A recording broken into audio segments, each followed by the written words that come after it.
Today we're going to be talking about our review of Viewfinder. This is an indie game that I've been very, very excited about, and I've beat it. I've completed the game. 4 hours, completely done. Nice. It's all finished, and I want to tell you guys why I like it so much. A little upset you didn't do your cold opener. And, what can you? But that's fine. It was on purpose, so I didn't change it. But now I'm going to ask you guys, would you ever want to have a photo become reality? Sure you would. Moving reality. Moving reality. Yes. I don't know. That'd be kind of weird. Like if I took a picture of my. Never mind. I'm going dark. Okay, I'm going to go dark. If I took a picture of my dead grandma, just put her up there. Like, grandma, she's back. She's back. You know, that's actually funny you mentioned that. Throughout the entire game, I was never able to make like a living thing come back to life. Oh, okay. Oh, Yeah. So you didn't save the world. Oh, I can take a picture of money. Oh. Yes. Yes, you I can want do to do that. that. How do I do that? You can do that. How do I do that? You can play Viewfinder. Unfortunately, there's no money in God, Viewfinder that you can do anything Why with. you get my hopes up, dude? Yeah. You got my hopes up for free money and my grandmother coming back. You just ruined it. That's how you save.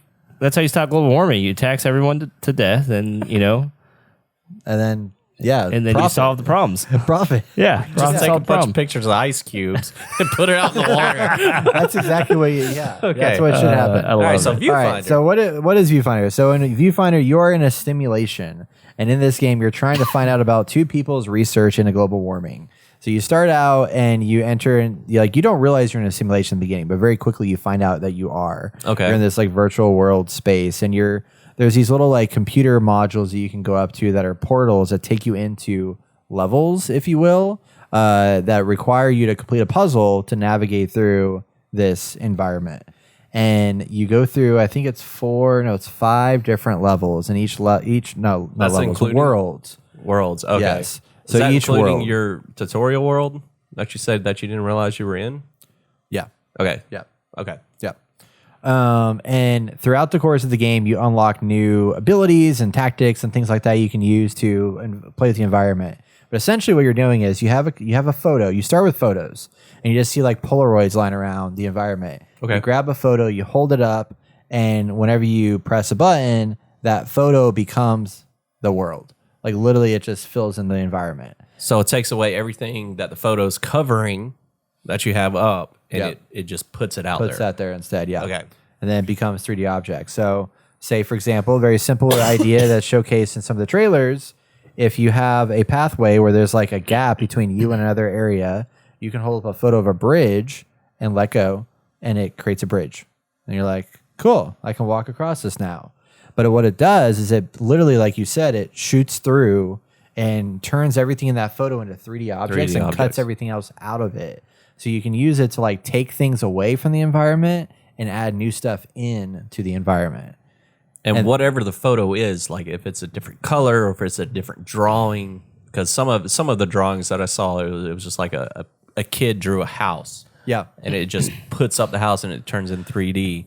That's of crazy. That kind of house style of the kid's drawing, and you just walk through it. Yep. You just walk into it. Yeah.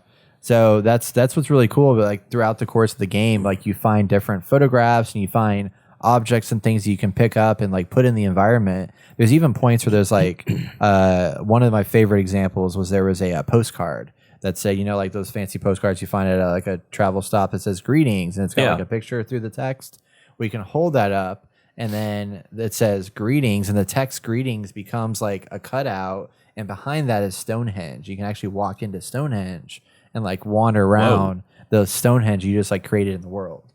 And that's just like a piece of it there. And there was one time there's a little like Tamagotchi like toy on the ground that you can pick up and hold, and that becomes part of the world Oh too. my gosh. So you can actually interact with the Tamagotchi, but it's now a 3D Tamagotchi, which is kind of wild. And then you eventually like find areas where you unlock the ability to have a camera. So you can take a camera and walk around and take photos. And those are limited photos because it is a puzzle game. Every level you play, you're limited in the photos that are available, in the camera, film that you have. There's like stationary cameras you can go up to that are designed for you to take a particular photo of a specific in a certain area. Yeah, and those are also going to be limited. So through all these like limitations, you figure out, okay, how can I use the resources around me to cut through the environment, change the way things look, and build new avenues in the world to get to where I need to go. So what happens if you put a photo somewhere and you realize you messed up? Since it's a puzzle game, what would happen? Great question. There's a rewind mechanic. Oh, wow. Because you're in a simulation and you're like, oh, shoot, I did that wrong. You just have to double tap R and it like rewinds back to wherever you want to go. So if you double tap it, it goes back to where you last placed the photo, which just like rewind super fast.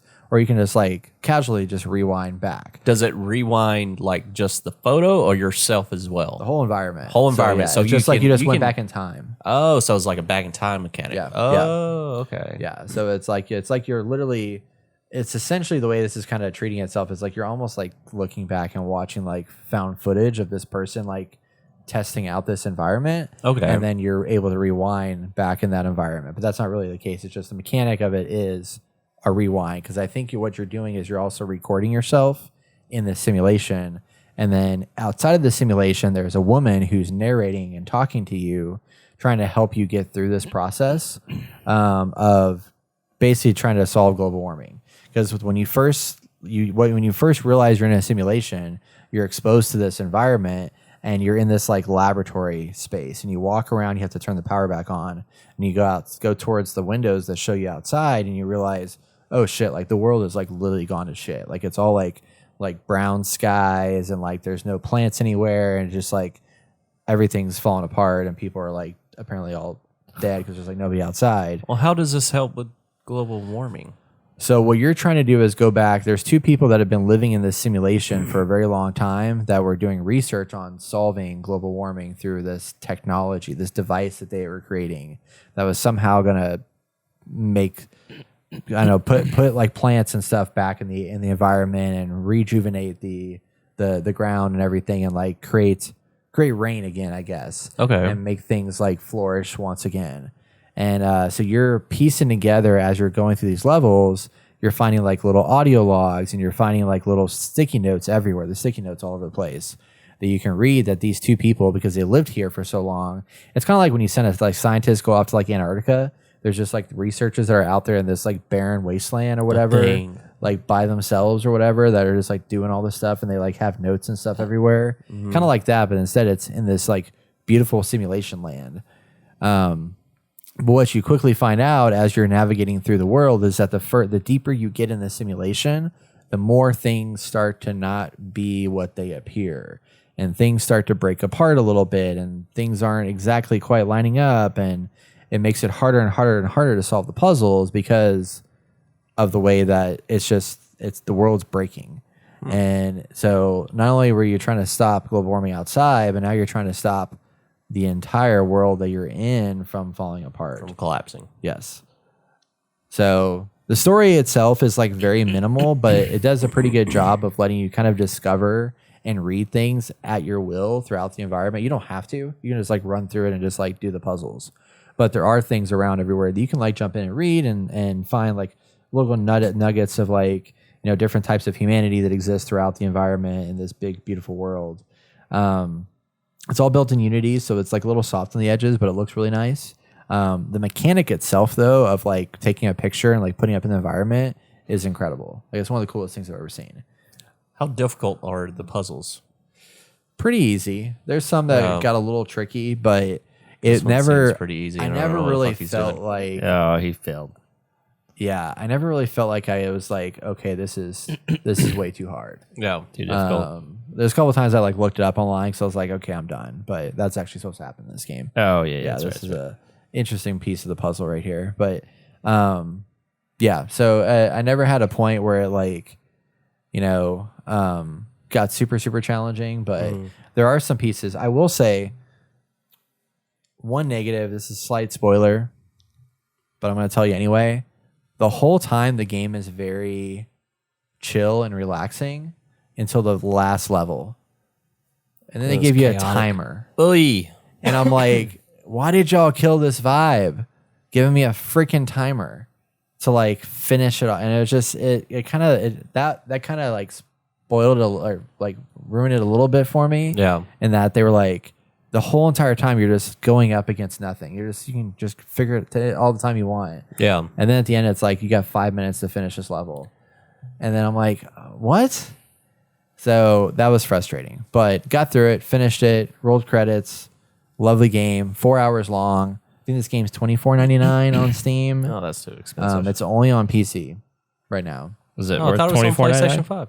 Is it on PlayStation 5? Maybe Oh, it's that's not. Let me sad. see. Is It it worth? reminds me of Assassin's Creed. Whenever they first promoted it, is like they Assassin's promoted it. Creed? Yeah, so they promoted it The as Animus. like the Oh, okay. like you're in this past world and you're doing all this, and then when you started playing the game, you realize you're actually living through someone's memories. I thought this game was just like a puzzle game. I didn't know there was like a deeper story about global warming and you're in a I had no simulation. idea. Yeah, zero. Yeah, I really think that this game would have. I mean, I understand that they're trying. You're right. It is on PlayStation 5 as well. So PC and PlayStation 5. And you're playing on PC. Yes. Okay. I think this game probably would have been better served if they left out because the story piece of the whole global warming like narrative doesn't ever really like find its Doesn't footing. translate.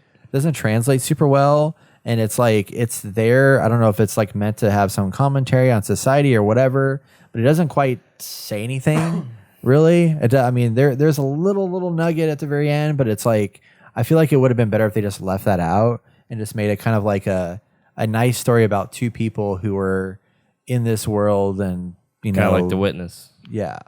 I don't know what the story was Well, there, but I feel like it was just No, a puzzle I don't know game. about that. Oh, But almost like Firewatch. Like I wish it was kind of a little bit more like Firewatch, where it was a little bit more of a personal story. Like I feel this one was trying to like give some kind of message, but the message didn't really hit home the way I was hoping it would. And like Firewatch just did a really good job at just being a very like it was broad world that you were exploring, but at the end of the day, like the real story was about these two characters and their relationship that they built together. And this one, because there was this cat running around that you got to interact with, and that was kind of cool. But That was like Chester the cat from Alice in Borderland. Alice in Wonderland. Yeah. So it's a little bit like that, but really, this game is more.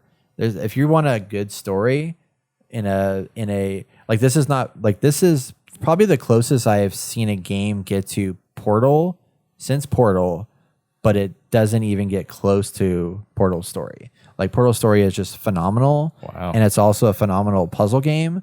This is a phenomenal puzzle game, but it's not a great story. So that's just kind of like it definitely had the potential to get there, but it fell very, very flat on the story part. But all that to be said, it's still interesting and it's still charming in a way, like that's kind of cool. But love the mechanics. So man, it's worth playing just for. There's a lot of wow moments where you're like, oh, they just did that. Oh, I can do this. Oh, wow. Like, those kinds of like surprises that happen every half hour in this game, every 15 minutes, honestly. Yeah. So it's good. It's really good. I like the mechanics. I really want to play it just for that. Yeah. $24.99. Yeah, I'm not paying that much for a 4-hour long game. Yeah. I'd say, this game drops down to like $10 or something like that on Yeah, Steam. $10, I'll get it. Hop into it. It's really Sure good. it will. Sure it will. So, super cool. Viewfinder. Check it out.